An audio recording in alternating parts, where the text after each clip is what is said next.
ما د قرآن تعلیم واورېدلې، ما د قرآن د الله د کلام په معنی ځان پوه کړلې. ډېر خلق داسې دي.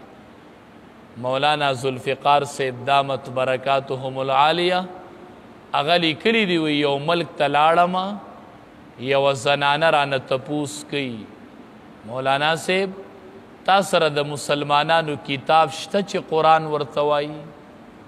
ما وی او ما سره شته، ما سره کچو قایو والا قرآنو، ما نه هغه واخیستو. چې هغه یې رانه واخیستو نو زنانه په جړا شوله او قرآن یې په ځان پورې ونیو.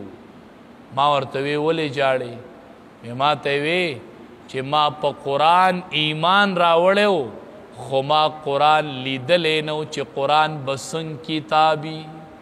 ما نن د الله کلام ولیدو، ما نن د آقا فرمان ولیدو، ما نن د محبوب کلام ولیدو. شکر وباسئ.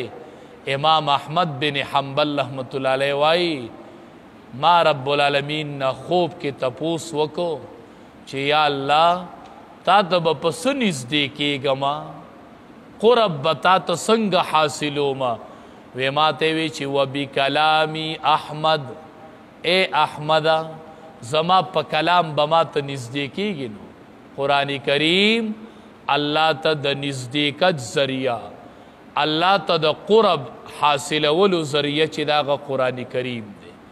وایي که یو سړی وایي، که یو سړي ته دا پته نه لګي چې زما به د الله سره څومره مقامي، چې زما د الله سره څومره مقام دی، نو علما وایي دی د اندازه والی چې د ده سره د قرآن څومره مقام دی. چې ستا پړه کې د قرآن څومره مقام وي نو دومره به ستا مقام د رب العالمین سره وي. نو قرآن د نزدېکت ذریعه ده. د قرآن تلاوت، د قرآن ترجمه ازده کول، قرآن شپه ورځ کې راغیستل او د قرآن خبرګیری کوئ، په دې سړی الله ته نږدې کېږي او دا د الله وینا ده او دا د الله خبرې دي او دا د الله تبارک وتعالی کلام دی. نو ځکه وایي وفي نسختها په لیکلی شو د دې تورات کې هدن هدایتو، مراد تینا احکام دي چې په احکامو باندې سړی عمل وکړي خو جو هدایت شو. ورحمت او رحمتو للذین د هغې کسانو دپاره هم لربهم یرهبون چې هغې د خپل رب نه یریږي، خاص د خپل رب نه یریږي. نو یرهبون کې اشاره شوله خوف الهی ته، د الله خوف ته، او لربهم کې اشاره شوله اخلاص ته چې خالص د الله نه یریږي.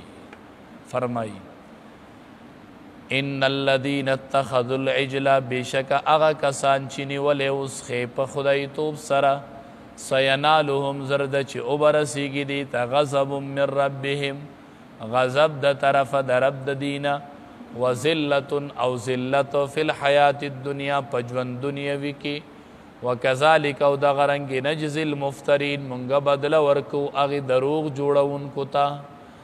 والذین هغه کسان عملوا السیئات چې عملونه کوي ناکاره، چې عملونه کوي ناکاره، ثم تابوا بیا توبه وباسي من بعدها پس د هغې عملونه نه، وآمنوا او ایمان راوړي، نو ان ربک بېشکه رب ستا چې دی من بعدها پس د دې توبې نه لغفور بخونکی دی، رحیم مهربان رحم کوونکی دی.